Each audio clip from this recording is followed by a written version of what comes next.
Welcome back on my channel. Rakshabandhan का त्यौहार मनाने के पीछे कई सारी कहानियां जुड़ी हुई हैं, परंतु एक कहानी भगवान श्री कृष्ण की भी है। इस कहानी के अनुसार ऐसा कहा जाता है कि भगवान श्री कृष्ण की एक चाची थी जिनका पुत्र शिशुपाल था, परंतु शिशुपाल के पूरे शरीर का अंग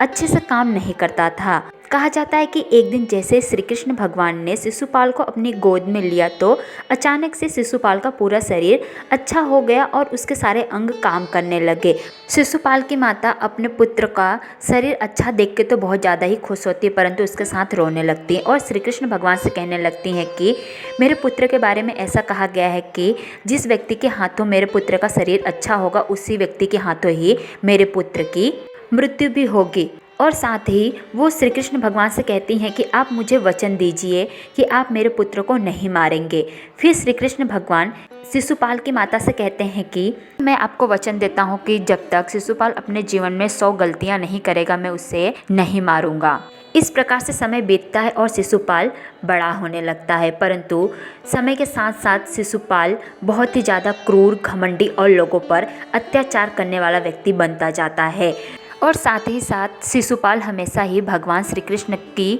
बुराई भी हमेशा करता था और उनके बारे में हमेशा अपमानजनक बातें भी करता था। परंतु एक दिन तो हद ही हो जाती है। एक सभा में सभी लोग बैठे होते हैं और वहाँ पर भगवान श्री कृष्ण, द्रौपदी और शिशुपाल भी बैठे होते हैं, परंतु शिशुपाल वहाँ पे भी भगवान श्री कृष्ण की बुराई करने लगता है और उन्हें अपमानित करने लगता है। यह सुनकर भगवान श्री कृष्ण को बहुत ही ज़्यादा शिशुपाल के ऊपर क्रोध आता है और इस दिन शिशुपाल अपने जीवन की 100 गलतियां कर चुका रहता है और भगवान श्री कृष्ण को बहुत ही ज़्यादा शिशुपाल के ऊपर क्रोध आता है और भगवान श्री कृष्ण अपने सुदर्शन चक्र से शिशुपाल का गला काट देते हैं। परंतु सुदर्शन चक्र के कारण भगवान श्री कृष्ण के उंगली में भी चोट लग जाती है और खून निकलने लगता है और सभी लोग सोचते हैं कि इनकी उंगली पर क्या बांधा जाए कि खून को रोका जाए, परंतु उसी समय सभा में उपस्थित रही हुई द्रौपदी अपनी साड़ी का एक टुकड़ा फाड़ती है और भगवान श्री कृष्ण के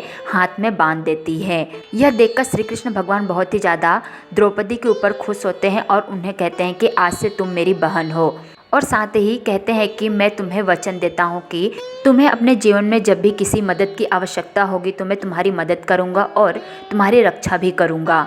और कहा जाता है कि इसके साथ ही रक्षाबंधन के त्यौहार का प्रारंभ हो गया और लोग रक्षाबंधन का त्यौहार मनाने लगे। और जिस प्रकार से भगवान श्री कृष्ण ने द्रौपदी जी को वचन दिया था कि मैं तुम्हारी हमेशा रक्षा करूंगा और मदद करूंगा, अपने कहे अनुसार भगवान श्री कृष्ण ने जब द्रौपदी जी का चीरहरण हो रहा था उस समय उन्होंने द्रौपदी जी की मदद की और उनकी लाज बचाई। इस प्रकार से प्रत्येक वर्ष रक्षाबंधन का त्यौहार बड़े ही धूमधाम से मनाया जाता है और भाई अपनी बहन का रक्षा करने का वचन भी देता है।